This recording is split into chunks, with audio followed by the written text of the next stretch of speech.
नमस्कार। आज की बात में आपका स्वागत है। आज मुंबई से जो तस्वीरें आई हैं वो थोड़ी हैरान करने वाली है। यहां मस्जिद कमेटी के लोग मस्जिद के गुंबद पर हथौड़ा चलाते हुए दिखाई दिए। उन्होंने खुद मस्जिद के इलीगल कंस्ट्रक्शन को तोड़ा। यह हुआ आज मुंबई के धारावी में।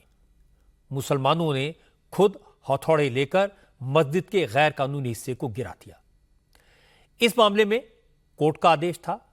बीएमसी को डिमोलिशन का ऑर्डर दिया गया था। बीएमसी वाले बुलडोजर चलाने की तैयारी कर रहे थे, लेकिन मस्जिद कमेटी के लोगों ने प्रशासन से कहा कि बुलडोजर की जरूरत नहीं है, वो खुद ब खुद धीरे धीरे एक हफ्ते में मस्जिद के उस पूरे हिस्से को गिरा देंगे जो गैर कानूनी तरीके से बनाया गया। हालांकि इस इलाके में कई ऐसे लोग थे जिन्होंने नाराजगी जाहिर की। उनकी नाराजगी इस बात पर है कि आसपास बनी ज्यादातर बिल्डिंग्स में इलीगल कंस्ट्रक्शन है। इसके बाद भी सिर्फ मस्जिद के गैर कानूनी हिस्से पर ही बीएमसी की नजर क्यों पड़ी? सिर्फ मस्जिद का गुंबद गिराने का आदेश क्यों हुआ?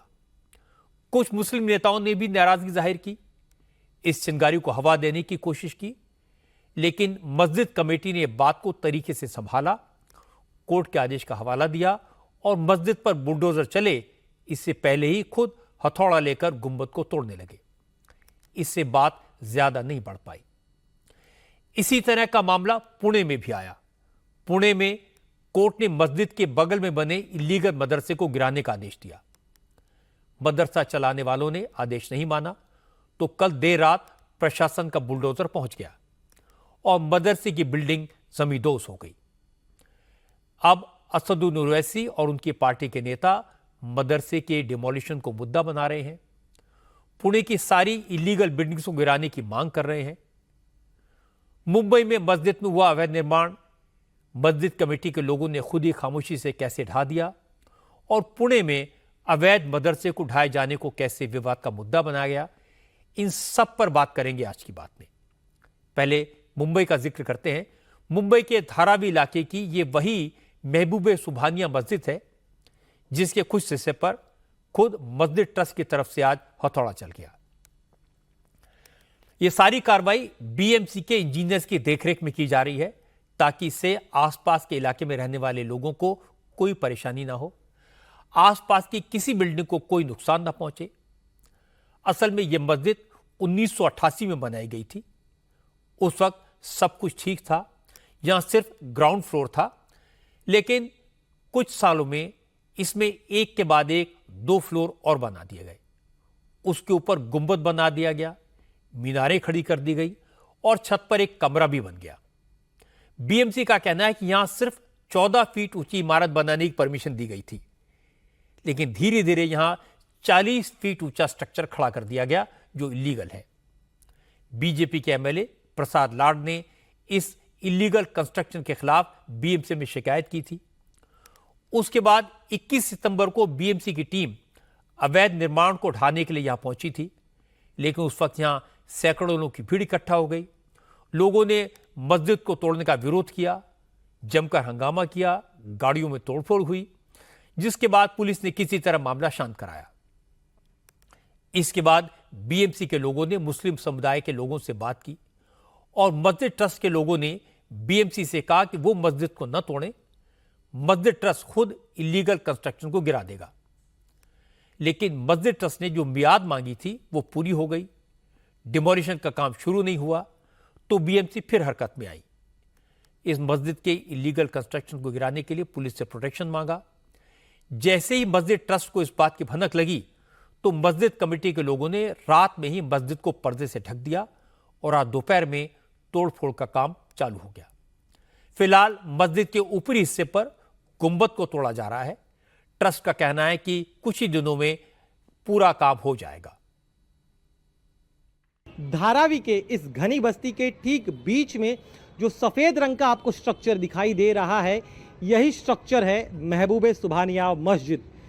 इस जगह पर जब यहाँ पर मस्जिद बनाने की इजाज़त दी गई तब सिर्फ 14 फीट के स्ट्रक्चर की इजाज़त थी, लेकिन मस्जिद ट्रस्ट के लोगों ने यहाँ पर 40 फीट का स्ट्रक्चर खड़ा कर दिया, जिसमें ग्राउंड फ्लोर के अलावा पहली मंजिल, दूसरी मंजिल, ऊपर गुमत, बाईं तरफ मीनार और साथ ही में एक बाउंड्री वॉल बनाई गई। 21 सितंबर को बीएमसी की टीम यहां पर जब तोड़क कार्रवाई करने के लिए पहुंची, तब भीड़ को यहां पर इकट्ठा किया गया, बीएमसी को तोड़क कार्रवाई करने से रोक दिया गया। तब जब जमकर बवाल हुआ, तब ट्रस्ट की तरफ से ही लिखित रूप में दिया गया बीएमसी को कि अगले 4 से 5 दिनों में हम खुद इस अवैध निर्माण को तोड़ देंगे। लेकिन अगले 5 दिनों तक कुछ नहीं किया गया। और जब बीएमसी ने 2 दिन पहले सख्ती बरती और आदेश दिया कि अगले कुछ घंटों में इस अवैध निर्माण को तोड़ दिया जाए, अन्यथा हम खुद तोड़क कार्रवाई करेंगे, तब जाकर ट्रस्ट की तरफ से तोड़क कार्रवाई का काम जो है वो शुरू किया गया है। सबसे पहले इस तोड़क कार्रवाई में गुमत वाले हिस्से को तोड़ा जाएगा, इसके बाद मीनार को तोड़ा जाएगा। जब ऊपरी हिस्से पर अवैध निर्माण को तोड़ लिया जाएगा, उसके बाद सेकंड फ्लोर, फर्स्ट फ्लोर, इस तरह से एक एक कर सभी अवैध निर्माण को तोड़ा जाएगा। मस्जिद के इलीगल हिस्से को गिराने का काम खुद मस्जिद कमेटी के लोग कर रहे हैं। कोर्ट के आदेश पर मस्जिद के सिर्फ उस हिस्सों को गिराया जा रहा है जो नियम कानून को ताक पर रखकर बनाया गया। हालांकि मस्जिद कमेटी ने इसके बारे में कोई बयान नहीं दिया है, मीडिया से भी कोई बात नहीं की, लेकिन इलाके के लोगों को मस्जिद का कुछ हिस्सा तोड़े जाने पर आपत्ति है। लोगों में बीएमसी को लेकर नाराजगी है। इलाके के लोगों का कहना है कि धारावी में 80% कंस्ट्रक्शन इलीगल है, ज्यादातर बिल्डिंग नियमों के खिलाफ हैं, तो फिर सबको क्यों नहीं तोड़ा जा रहा? बीएमसी को सिर्फ मस्जिद ही इलीगल क्यों दिखाई दे रही है? लोगों ने कहा, पहले लोग सड़क पर बैठकर नमाज पढ़ते थे, मस्जिद में 2 फ्लोर बन जाने के कारण उन्हें सहूलियत हो गई थी, लेकिन बीजेपी की सरकार को यह पसंद नहीं आ रहा। हर जगह मुसलमानों को टारगेट किया जा रहा है। मस्जिद पर चल रहा हथौड़ा उसका सबूत है। नहीं सर, अगर कुछ ऐसा गलत है तो टूटना चाहिए, लेकिन इससे भी बड़ा बड़ा हाइटेड रूम यहाँ पे धारावी के अंदर है बना हुआ। तो उसके बाजू में कितना झोपड़ा है वो देख लीजिए, हाइट उससे ज़्यादा है। उसको तोड़ने का क्यों नहीं बीजेपी कुछ ऐसा संबंध किया? मस्जिद पे ही पहला ये कर दिया कि मस्जिद को तोड़ देना है। बनने के टाइम ही करना चाहिए था। ये सब काम अब बन चुका है तो अब उसमें अब क्या बोल सकते हैं, लेकिन इससे बहुत आराम है। सब लोग रोड पे पढ़ते थे, अब अंदर जाके पढ़ते हैं नमाज। चाहे बनने दिए, पहले ही गिरा देना चाहिए। इतना लागत लगा, इतना पैसा लगा, तो पहले से ही नहीं बनने देना चाहिए था ना। अवैध रूप से ऐसे देखा जाए तो धारावी में 80% हर चीज़ अवैध है। तो ये अभी एक जो गुम्बद दिख रही है तो उस पर क्या जरूरत है, जब बीआरपी प्लानिंग में चला गया है। मंदिर और मस्जिद का मामला, इसमें सियासत दूरी रखें तो अच्छा है, क्योंकि ये सब सबके मतलब आस्था की जगह है, तो वहीं सीमित रखें तो अच्छा है। बीजेपी के नेता किरीट सोमैया ने बताया कि मस्जिद कमेटी की तरफ से कोर्ट में अपील की गई थी, हाई कोर्ट तक केस चला, लेकिन कोई राहत नहीं मिली, तो सोशल मीडिया के जरिए इसे इस्लाम पर हमला बताकर मुसलमानों को भड़काने की कोशिश की गई। किरीट सोमैया ने कहा, इस बात की भी जांच होनी चाहिए कि सोशल मीडिया पर कैंपेन चलाने और इलीगल कंस्ट्रक्शन के लिए पैसा कहां से आया। जब वो बांधकाम चालू था तभी हमने बीएमसी और पुलिस में कंप्लेंट की। बीएमसी ने इनको नोटिस दी। ये पहले सिटी सिविल कोर्ट में गए, फिर दोबारा उच्च न्यायालय में गए। सब जगह पर उनको कोई प्रोटेक्शन नहीं मिला और अब मस्जिद तोड़ने का काम आज शुरू हो चुका है। जो गत सप्ताह जब ये 21 सितंबर को गिराने का प्रयास हुआ तो किस प्रकार से 12-13 करोड़ रुपया डिजिटल मार्केटिंग पे खर्चा किया गया। एक कंपनी को पैसा दिया गया, व्हाट्सएप, ईमेल, फेसबुक, सब पे मैसेज। 21 तारीख सुबह 9 बजे पधारो, 10,000 मुस्लिम कड़वा, मुमरा, बहरामपाड़ा, नागपाड़ा, नौपाड़ा, भिंडी बाजार, मोहम्मद अली रोड आ गए। पैसा किसने दिया? पैसा आया फॉरेन से, पैसा आया मिडल ईस्ट से, और वहां पर पैसा कहां से आया? पाकिस्तान के आईएसआई ने भेजा। किसने भेजा? किरीट सोमैया जो कह रहे हैं उसका कोई सबूत तो नहीं है, लेकिन वो भी एक तरह का कैंपेन चला रहे हैं। एक इलीगल मदरसे पर एक्शन पुणे में भी हुआ, लेकिन पुणे में अवैध मदरसे पर बुलडोजर महानगर पालिका को चलाना पड़ा। मामला पुणे के पिंपरी चिंचवाड़ इलाके का है। पिंपरी चिंचवाड़ के कालेवाड़ी एरिया में 2002 में दारुल उलूम जामिया इनामिया मदरसा बनाया गया था, लेकिन उस वक्त ये कच्चा स्ट्रक्चर था। पिछले साल यहाँ कच्चे स्ट्रक्चर को गिराकर उसकी जगह पक्की इमारत खड़ी कर दी गई। इसकी शिकायत महानगर पालिका से की गई। मदरसा चलाने वालों को नोटिस दिया गया, लेकिन इलीगल कंस्ट्रक्शन नहीं हटा। इसके बाद कुछ हिंदू संगठनों ने कोर्ट का दरवाजा खटखटाया। हाई कोर्ट ने अवैध मदरसे को गिराने का आदेश दे दिया।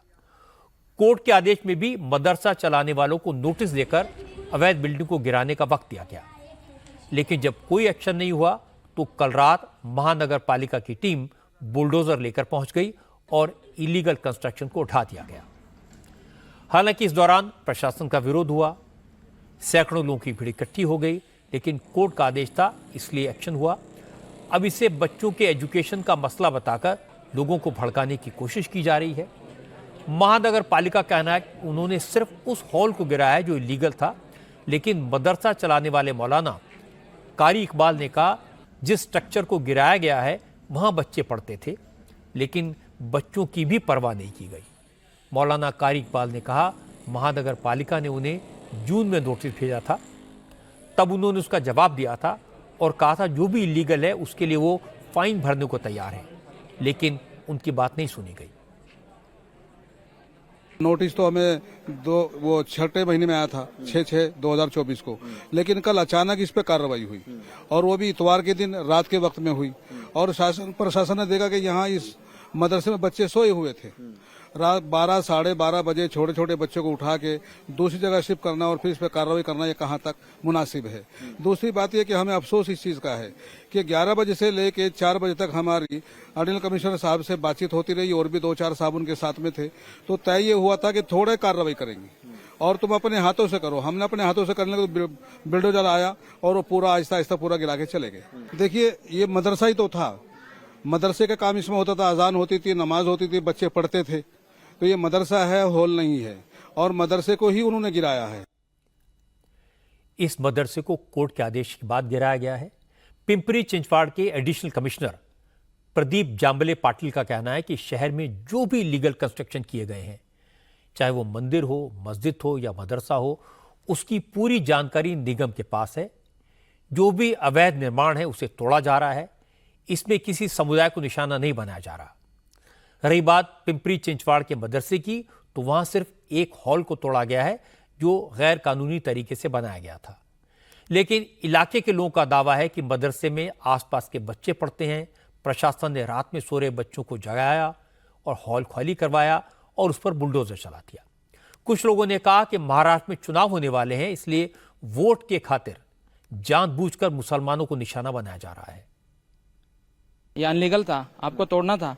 तो इस थेरगांव के अंदर तकरीबन 10,000 से ज्यादा ऐसे घर है जो अनलीगल हैं, जो बिना परमिशन के बांधे गए हैं। जो आप बिल्डिंगें देख रहे हैं, इमारतें देख रहे हैं, ये सब अनलीगल है।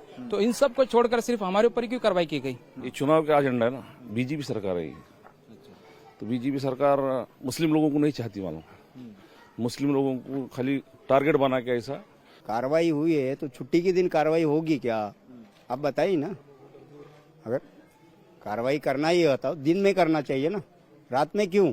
यहाँ पे छोटे छोटे बच्चे यहाँ पे पढ़ने के, यहीं पे सोने के, वो अनाथ बच्चे थे। वो अनाथ बच्चे के ऊपर से महानगर पालिका ने जो है उनका छत छीन लिया है, वो छत छीन लिया है। यहाँ पे मदरसा ही था। यहाँ पे कल यहाँ पे जो एडिशनल कमिश्नर है जांबले साहब यहाँ पे आए और उन्होंने यहाँ पे जो बच्चे सोए हुए थे मदरसे के अंदर, तो उस सोए बच्चों के ऊपर भी उनको रहम नहीं आया। इसके बाद इस मामले में असदुद्दीन ओवैसी भी कूदे। ओवैसी ने महाराष्ट्र मुख्यमंत्री एकनाथ शिंदे से पूछा कि पुणे के पिंपरी चिंचवाड़ में जो मस्जिद है वो 25 साल पुरानी है। मस्जिद के बगल में हजारों घर हैं जो बिना किसी परमिशन के बनाए गए हैं, लेकिन सिर्फ मस्जिद दारुल उलूम जामिया इनामिया को ध्वस्त किया जा रहा है। ये भेदभाव सिर्फ मस्जिद के लिए क्यों? कांग्रेस ने भी इसे लेकर बीजेपी और एकनाथ शिंदे की शिवसेना पर सवाल उठाए। महाराष्ट्र में कांग्रेस के अध्यक्ष नाना पटोले ने कहा इस सरकार की नीयत सही नहीं है, वो जानबूझकर मुसलमानों को टारगेट कर रहे हैं। नाना पटोले ने कहा कि बीजेपी और शिवसेना चुनाव से पहले सिर्फ ध्रुवीकरण करना चाहते हैं, उनका मकसद और कुछ नहीं है। सरकार की नीयत एक धर्म के विरोध में किस तरह से है वो स्पष्ट होती है। संविधान की शपथ लेकर ये लोगों ने सत्ता में बैठे हैं, ठीक है, ये सरकार असंवैधानिक है, इसका मतलब ये नहीं है कि ये सरकार ने किसी धर्म की को इस तरह से बेदखल करना, उनके धर्म के ऊपर टाँच लगाना, ये अच्छी बात नहीं है। और सरकार ने एक तरफा कार्रवाई नहीं करना चाहिए। सरकार ने इस तरह की कार्रवाई करना, तो सरकार का जो मानसिकता है, ये मानसिकता ही कितनी गंदी है वो इसमें स्पष्ट होता है। बीजेपी की नीति और एकनाथ शिंदे की सरकार की नीति एक ही है, ध्रुवीकरण करना। केंद्र सरकार में minorities affairs minister Kiren Rijiju आज मुंबई में थे। किरेन रिजिजू ने कहा कुछ लोग जानबूझकर गलत नैरेटिव बनाने की कोशिश कर रहे हैं। महाराष्ट्र में लोकसभा के इलेक्शन के दौरान भी यही किया गया था, तब भी लोगों को गुमराह किया गया था। लेकिन सच तो यह है कि मोदी सरकार सबका साथ सबका विकास की नीति पर काम करती है। महाराष्ट्र के अंदर में पिछले चुनाव में कांग्रेस पार्टी और उसके कुछ साथियों ने पूरा एक गलत नैरेटिव फैलाया गया, संविधान को लेकर के झूठे बातें लोगों के बीच में ले गए और गुमराह किया है। ये गलत बात है और एक समुदाय को मिसयूज करना ठीक बात नहीं है। और मैं फिर से वार्न करता हूँ, मैं चेतावनी देता हूँ कांग्रेस को, आप मुसलमानों को वोट बैंक मत बनाओ। ये वोट बैंक बना करके मुसलमानों का हालत खराब कांग्रेस पार्टी ने किया है। इसको आप देखिए, हम लोग इसको चेंज करेंगे। प्रधानमंत्री मोदी जी ने सबका साथ सबका विकास नारा जो लगाया, उसको लेकर के मैं अल्पसंख्यक जितने भी लोग हैं वहां भी जा रहा हूं, क्योंकि मैं माइनॉरिटी अफेयर्स मंत्री भी हूं। पुणे में मदरसा चलाने वालों को धारावी के मस्जिद कमेटी से सीखना चाहिए। धारावी में मस्जिद कमेटी ने जिस तरह माना कि लीगल कंस्ट्रक्शन हुआ है, उसके लिए उन्होंने खुद ही मस्जिद को तोड़ने का फैसला किया, उस पर अमल करना भी शुरू कर दिया। ऐसी कोशिश की तारीफ होनी चाहिए, क्योंकि इससे टकराव से बचा जा सकता है, आपसी झगड़े और दंगा फसाद से निजात पाई जा सकती है। कोर्ट में अपनी बात कहने का, केस लड़ने का हक सबको है, लेकिन जब कोर्ट इलीगल कंस्ट्रक्शन पर फैसला दे दे तो वो सबको मानना चाहिए। धारावी में मस्जिद कमेटी ने यही किया, लेकिन कुछ लोग हैं जो कोर्ट के आदेश को दरकिनार करते हैं, सरकार को ब्लेम करते हैं। ऐसे लोग जनता को भड़काने के लिए कहते हैं कि मस्जिदों और मदरसों को टारगेट किया जा रहा है, सिर्फ मुसलमानों के कंस्ट्रक्शन को गैर कानूनी बताया जा रहा है। लेकिन सच तो वो भी जानते हैं, जब इलीगल कंस्ट्रक्शन होता है, कोर्ट में केस चलता है और फैसला आ जाए तो उस पर किसी का बस नहीं चलता। इसीलिए धारावी की मस्जिद को एग्जाम्पल मानकर सबको समझदारी से काम करना चाहिए। लेकिन कई लोग होते हैं जो समझने को तैयार नहीं होते।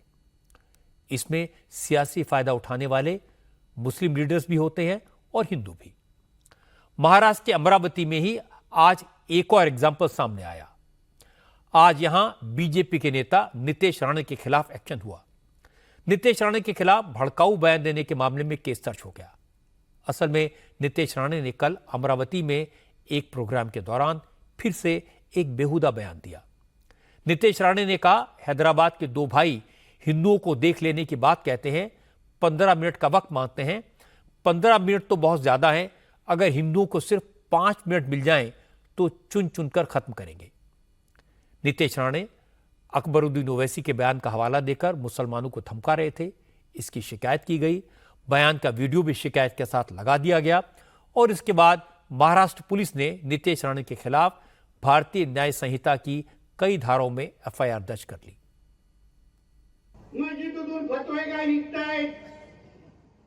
मस्जिद से फतवे निकाल रहे हैं, साथ में बैठकर धमकियां दे रहे हैं। कहां गए वो 15 मिनट वाले? उनको बता दो हम यहां खड़े हैं, इस जगह पर खड़े हैं, आओ यहां पर। 15 मिनट तो बहुत ज्यादा मांग लिया, 5 मिनट दे दें, बचे खुचे सभी को मैं खत्म कर दूंगा। किसे धमकी दे रहे हो, किसे चुनौती दे रहे हो?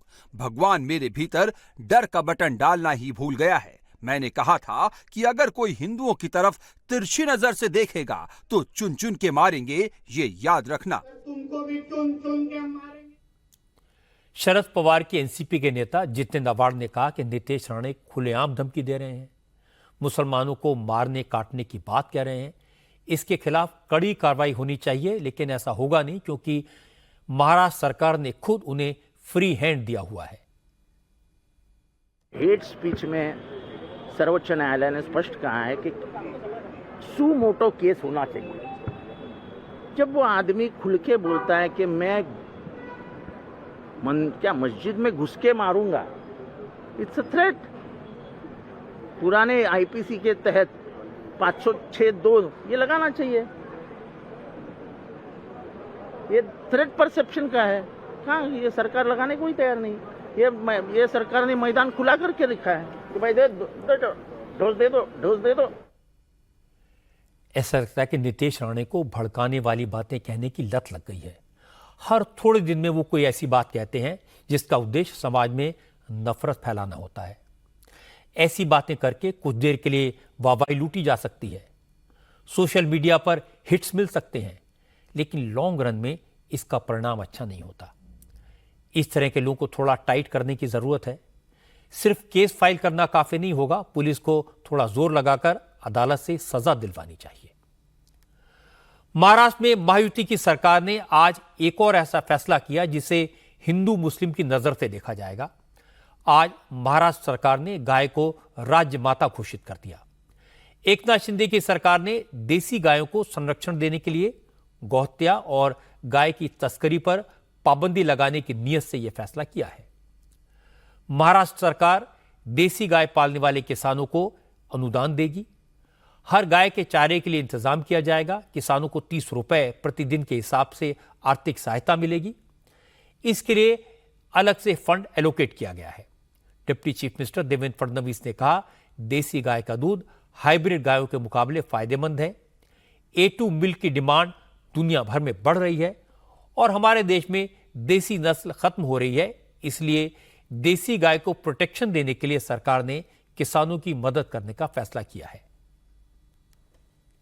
देसी गाय ये हमारे किसानों के लिए एक वरदान है और हमने इसीलिए ये दर्जा देने का निर्णय लिया है। और साथ में हम लोगों ने जो हमारे यहाँ पर पांजरपुर होते हैं वहाँ पर भी जो देसी गौ माता है उसके परिपोषण के लिए, उसके चारे के लिए मदद करने का फैसला किया है। कांग्रेस को गाय को राज्यमाता का दर्जा देने का फैसला जरा भी पसंद नहीं आया। महाराष्ट्र में विधानसभा में विपक्ष के नेता विजय वट्टेटीदार ने कहा, जब मराठवाड़ा में अकाल पड़ा, कई गायें उसमें मर गईं, उस समय बीजेपी और शिवसेना की सरकार कहां थी? अब गाय को राज्यमाता का दर्जा देना सिर्फ चुनावी जुमलेबाजी है। ये सरकार जुमलेबाजी कितनी करना है तो इसकी हद पार कर चुकी है। एक तरफ गोमांस, गाय के गोमांस का जो धंधा करते हैं उसमें से इन्होंने चंदा खाया, तब इनको शर्म नहीं लगी। और दूसरी तरफ मराठवाड़ा में अकाल पड़ा था तो गाय को लेकर, जानवरों को लेकर प्यास से जानवरें मर रही थी, तब इनकी अकल कहां गई थी? आज चुनाव को मद्देनजर रखते हुए इन्होंने जो जुमले शुरू किए, गाय को राज्यमाता का दर्जा देने का, ये जनता बखूबी से जानती है और ऐसे जुमलेबाजों को चुनाव में इनकी जगह बताएगी। लेकिन मुख्यमंत्री एकनाथ शिंदे ने कहा, उन्हें तो कांग्रेस और एनसीपी के नेताओं के बयानों पर हैरानी हो रही है। गोवंश की रक्षा करना सबका फर्ज है। विपक्ष को भी सरकार के इस फैसले का स्वागत करना चाहिए था। एकनाथ शिंदे ने कहा कि गौ माता को राज्य माता का दर्जा देने में कोई राजनीति नहीं है, इसे चुनाव से जोड़कर देखना गलत होगा। ये कई लोगों की मांग थी, स्वामी हमारे शंकराचार्य जी की भी मांग थी, कई संतों की मांग थी और आज पूरी करने में हमें सफलता मिली है। और इसलिए राज्य माता गौ माता के रूप में यहाँ पर पहचानी जाएगी और निश्चित रूप से इसे हर प्रतिदिन उस एक गाय के प्रति, देशी गाय के प्रति 50 रुपए का अनुदान देने का भी निर्णय लिया है। गौशालाओं को अनुदान देने का निर्णय लिया है। गौ वंश की रक्षा करना ये मतलब हमारा फर्ज है। गाय को राज्य माता का दर्जा देना अच्छी बात है। न सिर्फ हमारी संस्कृति में गाय का स्थान ऊंचा है, उपयोगिता के लिहाज से भी गाय सबसे यूजफुल जानवर है और वैसी भी देसी गायों की नस्ल धीरे धीरे खत्म होती जा रही है। लेकिन गाय को सिर्फ गौ माता कहना, राज्य माता का दर्जा देना काफी नहीं होगा। गायों की देखभाल के लिए गौशालाएं बनाना, गायों के लिए पौष्टिक आहार प्रोवाइड करना और उनके इलाज की बेहतर सुविधा प्रदान करना भी जरूरी है। आगे बढ़ते हैं। इजराइल एयरफोर्स की लेबनान पर बमबारी आज हमारे देश में बड़ा सियासी मुद्दा बन गई। लेबनान के उग्रवादी संगठन हिजबुल्लाह के चीफ हसन नसरुल्लाह की मौत के खिलाफ हमारे देश में कई शहरों में विरोध प्रदर्शन हुए। कश्मीर, उत्तर प्रदेश, दिल्ली और तेलंगाना में शिया मुसलमानों ने सड़कों पर उतरकर हसन नसरुल्लाह की मौत पर अपना विरोध जताया। हसन नसरुल्लाह 2 दिन पहले इजराइल के हवाई हमले में मारे गए थे। हसन नसरुल्लाह लेबनान के सबसे ताकतवर लोगों में एक माने जाते थे। हसन नसरुल्लाह ईरान के करीबी थे और उनके संगठन हिजबुल्लाह को ईरान से पैसे और हथियारों से मदद मिलती थी। हसन नसरुल्लाह की मौत पर कश्मीर में बड़ी तादाद में शिया मुसलमानों ने सड़कों पर उतरकर विरोध जताया।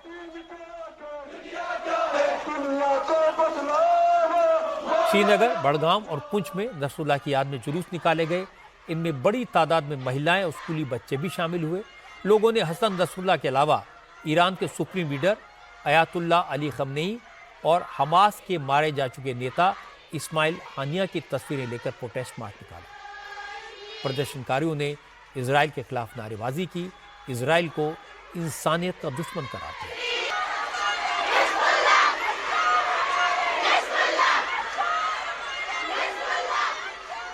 बड़गाम में भी हिजबुल्लाह के सपोर्ट में हुई रैली में बहुत बड़ी संख्या में महिलाओं ने हिस्सा लिया। जुलूस में शामिल छात्राओं ने भी इजराइल को इंसानियत का कातिल बताया। छोटी छोटी बच्चों ने कहा हसन नसरुल्लाह कौम के लिए शहीद हुए और शिया मुसलमान उनकी मौत का बदला जरूर लेंगे।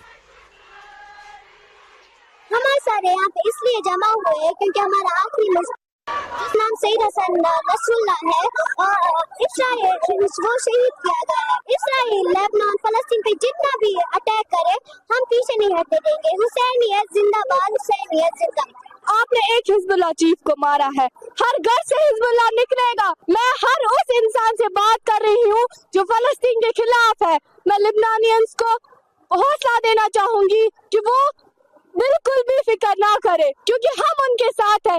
द शिया कम्युनिटी उनके साथ है। हम उनका साथ कभी नहीं छोड़ेंगे, कभी भी नहीं। आपको पता नहीं है कि आपने किसको शहीद किया है। अब हर घर से इस्राइल निकलेगा, अब हर घर से लेबनानिया निकलेगा, हर घर से हिजबुल्लाह निकलेगा। हिजबुल्लाह जिंदाबाद।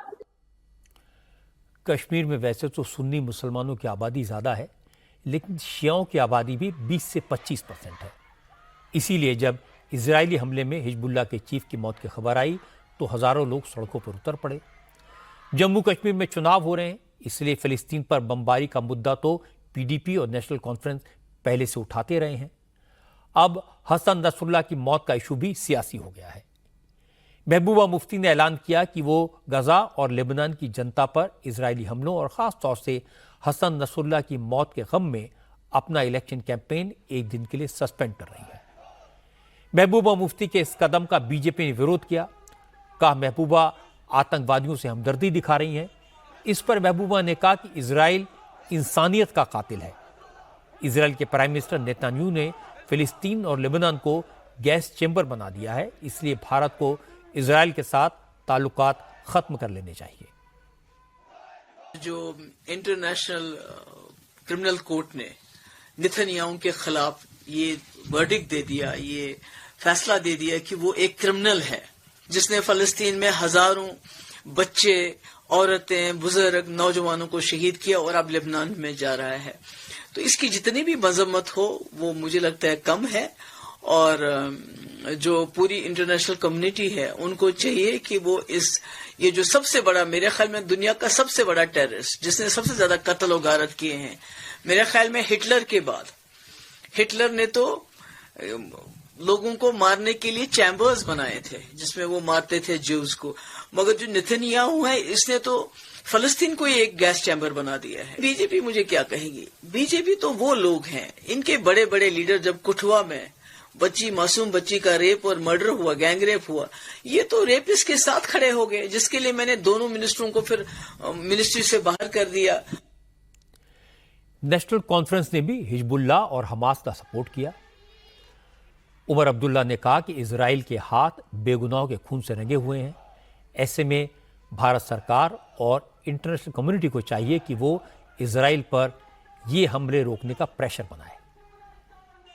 इजराइल की तरफ से जो लगातार पिछले 1 साल से बमबारी और ताकत का इस्तेमाल हो रहा है, हमने तो उसकी मुखालफत की है, मजम्मत की है और बार बार ये मांग की कि इसका इस्तेमाल ना हो। दुनिया की ताकतों को इजराइल पे दबाव बनाए रख के वहां पे बेगुनाह लोगों की मौत और उनको जख्मी करने का जो सिलसिला लगातार 1 साल से चल रहा है, उसको बंद करना चाहिए। चाहे वो गाजा में हो, चाहे लेबनान में हो, चाहे कहीं और हो। जो कल हुआ उसके बाद ऐसा लगता है जैसे पूरे क्षेत्र में अब जंग के बादल जो है नजर आ रहे हैं। हिंदुस्तान की हुकूमत को, हिंदुस्तान के वजीर आजम को, बाकी मुल्कों के लीडरान को इजराइल पर दबाव बनाए रख के वहां दोबारा अमन कायम करने की मुकम्मल कोशिश करनी चाहिए। कश्मीर के अलावा हैदराबाद में भी हसन नसरुल्लाह की मौत के खिलाफ प्रोटेस्ट हुए। असल में हसन नसरुल्लाह इजराइल के खिलाफ लड़ाई में हिजबुल्लाह के सबसे बड़े कमांडर थे। गजा में लड़ाई के दौरान उन्होंने हिजबुल्लाह के लड़ाकों को मैदान में उतार दिया था। हमास के सपोर्ट में हिजबुल्लाह ने इजराइल पर रॉकेट से हमले किए थे। इजराइल ने काउंटर अटैक किया, हिजबुल्लाह को टॉप 10 में से 7 कमांडर को मार गिराया। जैसे ही नसरुल्लाह की मौत की खबर आई तो रात में ही हैदराबाद में प्रोटेस्ट शुरू हो गया।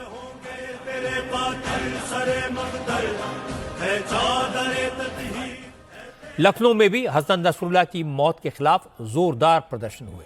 मौलाना कल्बे जब्बाद ने इजराइल और अमेरिका के खिलाफ प्रोटेस्ट की कॉल दी थी।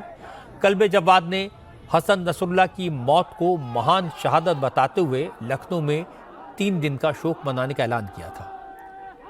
मौलाना कल्बे जब्बाद ने लोगों से अपील की थी कि वो अपने घरों के ऊपर झंडे लगाएं, दुकानें और दूसरे रोजगार बंद रखें और हसन नसरुल्लाह की मौत पर अपना विरोध जताएं। मौलाना कल्बे जब्बाद की अपील पर लखनऊ में छोटे इमाम बाड़े से लेकर बड़े इमाम बाड़े तक प्रोटेस्ट मार्च निकाला गया। इस प्रोटेस्ट मार्च में हजारों लोग हाथों में पोस्टर, बैनर और हसन नसरुल्लाह की तस्वीरें लेकर सड़कों पर उतरे। सैकड़ों डॉक्टर मर गए इसमें, नर्सें मर गई इसमें, स्टूडेंट मर गए इसमें, मगर वो मीडिया की निगाह में इस्राइल दहशतगर्द नहीं है। इस्राइल दहशतगर्द नहीं है, इस्राइल दहशतगर्द नहीं है, लेकिन जो अपने मुल्क की आजादी के लिए लड़ रहे हैं वो तुम्हारी निगाह में दहशतगर्द है। जो आजादी के लिए लड़ रहे हैं जालिम से, वो तुम्हारी निगाह में दहशतगर्द है। तो अगर कोई जालिम से टकराए और अपनी आजादी के लिए लड़े तो वो तुम्हारी निगाह में दहशतगर्द है। तो तुम्हारे यहाँ जो हसीना आई है, मुजीबुर रहमान की बेटी, एक दहशतगर्द की बेटी है, कैसे बना दे दी तुमने। हालांकि हसन नसरुल्लाह की मौत का हमारे मुल्क से कोई लेना देना नहीं है, ना ही इजराइल के हिजबुल्लाह पर हमले को भारत रोक सकता है। इजराइल पर तो किसी का बस नहीं चलता। तो भी अगर शिया मुसलमान सड़कों पर प्रोटेस्ट करना चाहते हैं तो इसमें किसी को कोई ऑब्जेक्शन नहीं करना चाहिए। महबूबा मुफ्ती और उमर अब्दुल्ला जैसे नेताओं को भी इस मौके पर बयानबाजी सूट करती है, क्योंकि कश्मीर में इलेक्शन चल रहे हैं। पर चूंकि हिजबुल्लाह ने बड़ी संख्या में सुन्नी मुसलमानों की हत्या की है और ये एक बड़ा मसला है और हमारे देश में बड़ी संख्या में सुन्नी मुसलमान रहते हैं, इसलिए इस बात का ध्यान रखने की जरूरत है कि कहीं शिया मुसलमानों का प्रोटेस्ट शिया और सुन्नी के टकराव में न बदल जाए। हालांकि दुनिया भर के मुसलमान, चाहे वो शिया हो या सुन्नी हो, बेरूत और गजा में इजराइल के एक्शन का विरोध कर रहे हैं, लेकिन इससे इजराइल पर कोई फर्क नहीं पड़ा है। एयर स्ट्राइक के साथ साथ अब इजराइल ने लेबनान पर जमीनी हमले की तैयारी शुरू कर दी है। इजराइल ने लेबनान से लगने वाले नॉर्दर्न बॉर्डर पर अपने टैंक और बख्तरबंद गाड़ियां तैनात कर दी हैं। इजरायली फौज के रिजर्व सैनिकों की छुट्टियां कैंसिल करके उन्हें वापस बुला लिया गया है। इजराइल के डिफेंस मिनिस्टर योआव गैलेंट ने लेबनान बॉर्डर का दौरा किया, वहां पर तैनात इजरायली सैनिकों से मुलाकात की, उनका हौसला बढ़ाया। हिजबुल्लाह के चीफ हसन नसरुल्लाह की मौत को एक बड़ी कामयाबी बताते हुए इजराइल के डिफेंस मिनिस्टर ने कहा, सिर्फ नसरुल्लाह की मौत से काम नहीं चलेगा, इजराइल को अपनी सुरक्षा के लिए अभी कई और कदम उठाने हैं।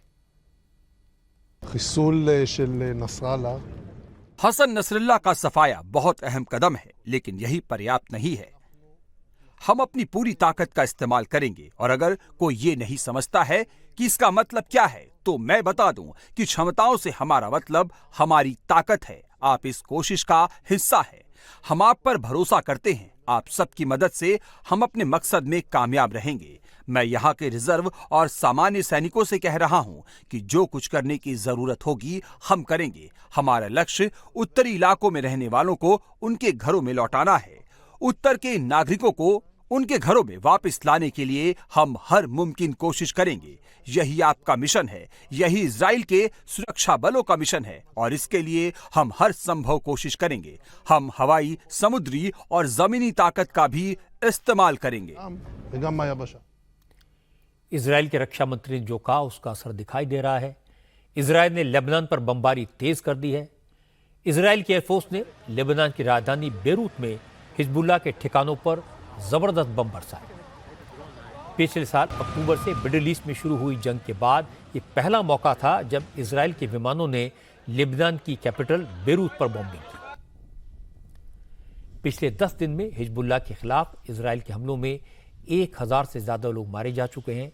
इनमें से 250 से ज्यादा महिलाएं और बच्चे भी हैं।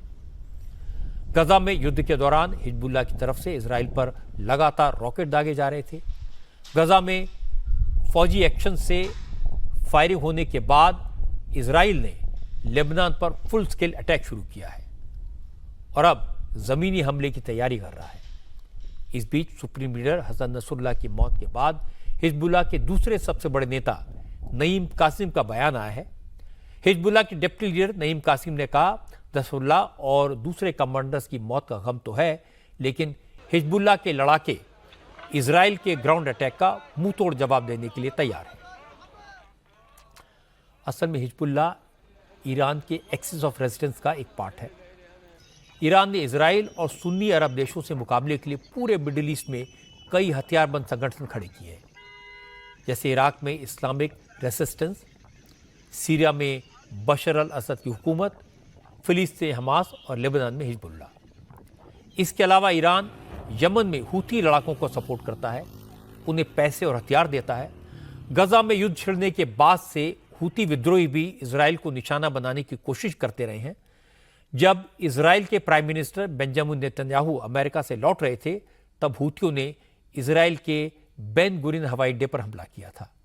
इसके अलावा हूथियों ने इजराइल जाने वाले जहाजों पर भी लाल सागर और फारस की खाड़ी में हमले किए थे। इसलिए अब इजराइल ने लेबनान के साथ साथ यमन पर भी बमबारी शुरू की है। पिछले 2 दिन से इजराइल के विमान और रॉकेट यमन में हूथियों के ठिकानों को टारगेट कर रहे हैं। इजराइल की एयरफोर्स ने यमन के होदेदा पोर्ट और पावर स्टेशन को तबाह कर दिया है। इजराइल के हमले में 45 लोग मारे गए। इजराइल के डिफेंस मिनिस्टर योआव गैलेंट ने कहा कि उनका देश अपने नागरिकों की सुरक्षा के लिए किसी भी मुल्क, किसी भी संगठन को निशाना बनाने से नहीं हिचकेगा। आज प्रधानमंत्री नरेंद्र मोदी ने इजराइल के प्राइम मिनिस्टर बेंजामिन नेतन्याहू से फोन पर बात की। मोदी ने नेतन्याहू से कहा कि आतंकवाद के लिए दुनिया में कोई जगह नहीं है। भारत हर तरह के आतंकवाद के खिलाफ है, लेकिन भारत चाहता है हर मसले का हल बातचीत और शांतिपूर्ण तरीकों से निकले। मोदी ने इजरायली प्राइम मिनिस्टर से कहा कि युद्ध रोकने में, अमन कायम करने में भारत हर तरह का सहयोग करने को तैयार है। मोदी की इस पहल का क्या असर होगा, ये तो अगले कुछ दिनों में साफ होगा, लेकिन यह कहना पड़ेगा कि इजराइल एक छोटा सा मुल्क है, चारों तरफ से इस्लामिक मुल्कों से घिरा हुआ है। नंबर्स के लिहाज से देखें तो इजराइल के चारों तरफ 3.5 करोड़ मुस्लिम आबादी है। इजराइल की अपनी आबादी दिल्ली के 1/3 से भी कम है, सिर्फ 94 लाख। लेकिन जिस तरह से इजराइल ने हमास और हिजबुल्लाह को नेस्तनाबूद किया है, ऐसा उदाहरण दुनिया में दूसरा नहीं मिलेगा। इजराइल को यह करना चाहिए था या नहीं, इसको लेकर 2 राय हो सकती हैं। इजराइल की नीतियों से लोग असहमत हो सकते हैं, लेकिन इजराइल की हिम्मत और देशभक्ति का कोई मुकाबला नहीं, ये सब मानते हैं। आज पाकिस्तान ने आतंकवाद के मुद्दे पर भारत को फिर से चिढ़ाने की कोशिश की। भारत में मोस्ट वांटेड टेरर फंडिंग का आरोपी कट्टरपंथी इस्लामिक प्रीचर जाकिर नायक अब पाकिस्तान का मेहमान बन गया है, स्टेट गेस्ट बनाया गया है। पाकिस्तान की हुकूमत के न्योते पर जाकिर नाइक और उसका बेटा फारिक नाइक 3 हफ्ते के दौरे पर पाकिस्तान पहुंचा। पाकिस्तान में जाकिर नाइक कराची, लाहौर और इस्लामाबाद में तकरीरें करेगा। तीनों ही शहरों में उसके 2 दिन के प्रोग्राम हैं। कराची पहुंचने पर जाकिर नाइक का जोरदार स्वागत किया गया। वो पाकिस्तान की हुकूमत के गेस्ट के तौर पर वहां के शहरों में लोगों को इस्लामिक कट्टरपंथ की सीख देगा। जाकिर नाइक के खिलाफ मनी लॉन्ड्रिंग और टेरर फंडिंग के केस चल रहे हैं। इसके अलावा जाकिर नाइक पर नफरत फैलाने वाले भाषण देने और भारत में सांप्रदायिकता भड़काने का भी इल्जाम है। जब उसके खिलाफ मुकदमे दर्ज हुए तब जाकिर नाइक भारत से भागकर मलेशिया चला गया था। अब भारत के मोस्ट वांटेड की शहबाज शरीफ की हुकूमत ने पाकिस्तान आने का इन्विटेशन दिया तो पाकिस्तान में भी इस पर बहस छिड़ गई। क्या पाकिस्तान को ऐसे शख्स को अपने यहां बुलाना चाहिए या नहीं? I think the government of Pakistan ने गेस्ट उसे अपना ऑफिशियल गेस्ट क्यों बनाया यार इस बंदे को? उसकी क्या अथॉरिटी है? Who is he? He is a fugitive from India, यही उसकी क्वालिफिकेशन है, तो उसे बुला लिया 2 वीक्स के लिए उसको और उसके बेटे को 2 वीक्स के लिए बुला लिया है। वो हर जगह लेक्चर देगा जाके, इस्लामाबाद, कराची, लाहौर। चलो अब फिर पाकिस्तान करते ही है, अब मैं क्या बोल सकता हूँ? इसका कोई फायदा नहीं होना, बिल्कुल कोई फायदा नहीं होगा। एक्सट्रीमिज्म और फैलेगी, पता नहीं उससे क्या क्या बातें करवाएगा। सो लेट्स वेट एंड सी कि वो कहते क्या है। सऊदी अरेबिया इनकी बड़ी मदद करता है, यानी दलित्स को कन्वर्ट करो, ये करो, वो करो, तो तब से ये लोग इसमें एक्टिव हैं। अब इनको बुलाया जा रहा है यहाँ पे। मैंने इनकी तकरीरें सुनी है, he is just a demagogue. ये बात सही है कि जाकिर नाइक को पाकिस्तान बुलाने से पाकिस्तान का कोई फायदा नहीं होगा। जाकिर नाइक अपनी तकरीरों में अपने आप को मुसलमानों का हिमायती कहता है, मुसलमानों का हमदर्द होने का दावा करता है, उनका प्रीचर है, रास्ता दिखाने का काम करता है, पर उसकी सीख कैसी होती है इसका एक वीडियो मैंने देखा था। जाकिर नाइक से किसी ने सवाल किया कि भारत में ऐसे बहुत सारे लोग हैं जो मुसलमान नहीं हैं पर सोशल मीडिया पर मुसलमानों की हिमायत करते हैं, उन्हें सपोर्ट करते हैं, तो क्या ऐसे लोगों को मौत के बाद जन्नत नसीब होगी? जवाब में जाकिर नाइक ने एक्सप्लेन किया कि जन्नत के कितने लेवल होते हैं, किस किस को जन्नत मिलती है, और फिर यह बताया कि चाहे मुसलमानों को कोई कितना भी सपोर्ट कर ले, उसे जन्नत तब तक नसीब नहीं होगी जब तक वो इस्लाम कबूल ना कर ले, मुसलमान ना बन जाए। अब जिसकी सोच ऐसी हो, वो चाहे पाकिस्तान में रहे चाहे मलेशिया में रहे, वो सिर्फ नफरत ही फैलाएगा। जाकिर नाइक हमारे देश का दुश्मन है और अब पाकिस्तान में जाकर उसकी हिम्मत और बढ़ेगी। अब मैं आपको हरियाणा के इलेक्शन कैंपेन के रंग दिखाता हूं। आज बीजेपी की तरफ से राजनाथ सिंह, योगी आदित्यनाथ, धर्मेंद्र प्रधान, स्मृति ईरानी और पुष्कर सिंह धामी की पब्लिक मीटिंग्स हुई। कांग्रेस की तरफ से राहुल गांधी के साथ आज प्रियंका गांधी भी हरियाणा में कैंपेन करने पहुंची। अरविंद केजरीवाल, आतिशी सिंह और राघव चड्ढा भी हरियाणा में डेरा डाले हुए हैं। योगी ने आज हरियाणा में 4 रैलियां की। भिवानी, नारनौल, हांसी और पंचकुला में योगी की रैलियों में भारी भीड़ दिखाई दी। चूंकि हरियाणा में बीजेपी का मुकाबला सीधे सीधे कांग्रेस से है, इसलिए आज योगी के निशाने पर कांग्रेस और राहुल गांधी रहे। भिवानी की रैली में योगी आदित्यनाथ ने शुरुआत ही राम मंदिर की बात से की। राम मंदिर को लेकर राहुल गांधी पर तीखा हमला किया। आपको याद होगा, राहुल गांधी ने हरियाणा की अपनी पब्लिक मीटिंग में बार बार कहा कि राम मंदिर के प्राण प्रतिष्ठा कार्यक्रम में नाच गाना हुआ, फिल्म स्टार बुलाए गए, उद्योगपति बुलाए गए, लेकिन दलितों, पिछड़ों और गरीबों को मंदिर के अंदर नहीं जाने दिया। आज योगी ने इसका जवाब दिया। योगी ने कहा कि राहुल को रोम की संस्कृति अच्छी लगती है, वो एक्सीडेंटल हिंदू हैं, इसलिए भव्य राम मंदिर का निर्माण राहुल को पसंद नहीं आ रहा। पूरा देश और पूरी दुनिया अभिभूत है, आनंदित है रामलला का अयोध्या धाम में फिर से विराजमान होने पर, लेकिन इन बदनसीब कांग्रेसियों को इससे भी नफरत है। यही अंतर है की संस्कृति पर और रोम की संस्कृति पर। राम की संस्कृति में पला बड़ा हर व्यक्ति राम काज कीन्हे बिनु मोहि कहां विश्राम के संकल्प के साथ 500 वर्षों तक लड़ता रहा और परिणाम हमारे सामने है। एक तरफ अयोध्या धाम में प्रभु राम का विराजमान होना, दूसरा रोम की संस्कृति में पले बढ़े वे लोग, वे बदनसीब जो दुर्भाग्य से अपने को एक्सीडेंटल हिंदू कहते हैं, वे कैसे इसको बर्दाश्त कर पाएंगे। वे कहते हैं कि अयोध्या में जब रामलला का मंदिर का उद्घाटन हो रहा था तो वहां पे नाच गाना चल रहा था। अरे जिंदगी भर तो यही तुम्हारा खानदान करता रहा, इसीलिए तो हिंदुओं का अपमान करना, भारत की सनातन संस्कृति को कोसना और भारत के बाहर जाकर के भारत की परंपरा और भारत के संवैधानिक संस्थाओं को कटघरे में खड़ा करके अपने कृत्यों पर और अपनी योग्यता पर स्वयं प्रश्न चिन्ह कांग्रेसी हमेशा लगाते हैं। आज योगी भिवानी में रैली कर रहे थे। उस वक्त राहुल गांधी और प्रियंका गांधी अंबाला के नारायणगढ़ में कांग्रेस हरियाणा विजय संकल्प यात्रा की शुरुआत कर रहे थे। ये यात्रा कैंपेन के आखिरी दिन यानी 3 अक्टूबर तक चलेगी। राहुल प्रियंका की यात्रा यमुनानगर, मुलाना, कुरुक्षेत्र, लाडवा से होते हुए आज थानेसर में रैली के साथ खत्म हुई। इंटरेस्टिंग बात यह कि जिस जीटी बेल्ट से कांग्रेस ने यात्रा शुरू की है वो बीजेपी का गढ़ माना जाता है। मुख्यमंत्री नायब सिंह सैनी लाडवा से उम्मीदवार हैं, इसीलिए कांग्रेस इन सीटों पर ज्यादा ताकत लगा रही है। भारत न्याय यात्रा की तर्ज पर इस यात्रा में भी राहुल प्रियंका नुक्कड़ सभाएं करेंगे, बीच बीच में बड़ी रैलियां होंगी। इस यात्रा में कांग्रेस एकता दिखाने की भी कोशिश कर रही है। राहुल प्रियंका के साथ यात्रा में आज कुमारी शैलजा और भूपेंद्र सिंह हुड्डा दोनों मौजूद थे। राहुल गांधी ने अंबाला में मंच पर कुमारी शैलजा और भूपेंद्र हुड्डा का हाथ एक दूसरे से मिलवाया, दोनों की सुलह का मैसेज दिया। लेकिन राहुल ने बातें वही कही जो वो हर पब्लिक मीटिंग में कहते हैं और पिछले 10 साल से कह रहे हैं। राहुल की बात अडानी से शुरू हुई और महिलाओं के खातों में हर महीने खटाखट पैसे डालने पर खत्म हुई।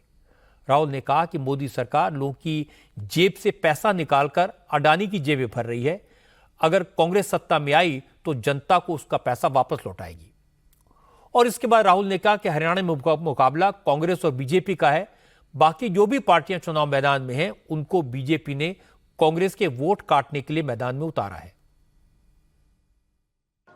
ये जो बीच में इंडिपेंडेंट पार्टी आ रखी हैं, छोटी छोटी पार्टियां हैं, ये सब बीजेपी की पार्टी है। इनका रिमोट कंट्रोल इनके हाथ में है। लड़ाई बीजेपी और कांग्रेस के बीच में है, विचारधारा की लड़ाई है। एक तरफ न्याय, दूसरी तरफ अन्याय, एक तरफ किसानों का हित, गरीबों का हित, मजदूरों का हित, और दूसरी तरफ अदानी जी और अंबानी जी जैसे लोगों का फायदा। लेकिन प्रियंका का भाषण इंप्रेसिव था। प्रियंका गांधी ने बीजेपी पर तीखे हमले किए, किसानों, जवानों और पहलवानों के मुद्दे उठाए। उन्होंने कहा कि हरियाणा में 10 साल से बीजेपी की सरकार है, लेकिन बीजेपी फिर वही वादे कर रही है जो उसने 10 साल पहले किए थे। इसलिए लोगों को अब बीजेपी के झांसे में नहीं आना चाहिए। 10 सालों से आपके प्रदेश में भाजपा की सरकार रही है और आपको इस सम्मान की सुरक्षा करने के बदले में इन्होंने क्या दिया? आपको अपमानित किया और आपका निरादर किया। 3 काले कानून लाए, आपने आंदोलन किया, आपको क्या मिला? आपको गैस मिली, लाठियां मिली। आज भी जो एमएसपी है 24 आपके जो उपज है उन पे दे रहे हैं, इनमें से तो 10 आप उगाते ही नहीं है। यहाँ आपके साथ विश्वासघात हुआ। नौजवानों के लिए क्या मिला? बेरोजगारी मिली, अग्निवीर जैसी स्कीमें मिली। पहलवानों को देखिए, हमारे खिलाड़ी हैं, इनके साथ क्या किया गया? उनको सड़क पे बिठाया गया, आंदोलन करते रहे। प्रधानमंत्री जी के पास 5 मिनट का समय नहीं था कि वो मिलने भी चले जाएं, कि पूछ लें कि क्या बात है, किस तरह से हम आपकी मदद कर सकते हैं। प्रधानमंत्री भी यहाँ आते हैं वही पुरानी बातें कह रहे हैं जो 10 साल पहले कही। आज वादे कर रहे हैं कि वो ये करेंगे, वो करेंगे, MSP करेंगे, रोजगार दिलवाएंगे। अरे 10 सालों में क्यों नहीं किया? किसी भी राजनीतिक दल ने आपको बांटने की कोशिश की और आप बट जाएंगे, आप इनके बहकावे में आ जाएंगे तो आपको अपना सम्मान वापस नहीं मिलेगा। आत्मसम्मान से जीना है, न्याय चाहिए तो इस सरकार को फेंक निकालो, हटा दो इस सरकार को। इस बार हरियाणा में कांग्रेस की स्थिति मजबूत दिखाई दे रही है। एक ही चीज कांग्रेस के नेताओं को बार बार परेशान कर रही थी, कुमारी शैलजा और भूपेंद्र हुड्डा की आपसी तकरार। इसीलिए आज राहुल गांधी ने दोनों नेताओं को साथ साथ खड़ा करके उनके हाथ मिलवाए। इसका असर होगा, लेकिन बीजेपी के नेताओं का कहना है कि राहुल गांधी की रैलियों का कोई असर नहीं हो रहा था, इसलिए कांग्रेस के नेताओं की मांग पर मजबूरी में प्रियंका को भी कैंपेन में उतारना पड़ा। लेकिन जब जब प्रियंका आएंगी तो बीजेपी वाले उन्हें रॉबर्ट वाड्रा के दामाद होने की और जमीन घोटालों की याद दिलाएंगे। कर्नाटक के मुख्यमंत्री सिद्धारमैया की मुश्किलें आज थोड़ी और बढ़ गई। जमीन घोटाले में ईडी ने आज सिद्धारमैया के खिलाफ केस दर्ज कर लिया। इस मामले में कोर्ट के आदेश के बाद लोकायुक्त ने पहले ही एफआईआर दर्ज की थी। इसी एफआईआर को आधार बनाकर ईडी ने मनी लॉन्ड्रिंग का केस दर्ज किया है। इसमें सिद्धारमैया के अलावा उनकी wife B N Parvathi, brother in law Mallikarjun Swamy और जमीन बेचने वाले देवराजू के खिलाफ केस दर्ज किया गया है। अब ईडी सिद्धारमैया को पूछताछ के लिए बुला सकती है। अगर सिद्धारमैया के खिलाफ घोटाले के सबूत मिले तो उन्हें अरेस्ट भी किया जा सकता है। असल में जमीन घोटाले का केस सीबीआई को देने की मांग की जा रही थी, इसलिए सिद्धारमैया ने एक चाल चली। कर्नाटक में बिना राज्य सरकार की परमिशन के सीबीआई की एंट्री पर रोक लगा दी। मुझे लगता है कि ईडी का केस सिद्धारमैया की इसी चाल का जवाब है। जो केस लोकायुक्त के पास था, अब ईडी भी उसकी जांच करेगी और ऐसा कोई कानून नहीं है जो ईडी को ये जांच करने से रोक सके। इसीलिए ऐसा लगता है कि सिद्धारमैया को लेने के देने पड़ गए।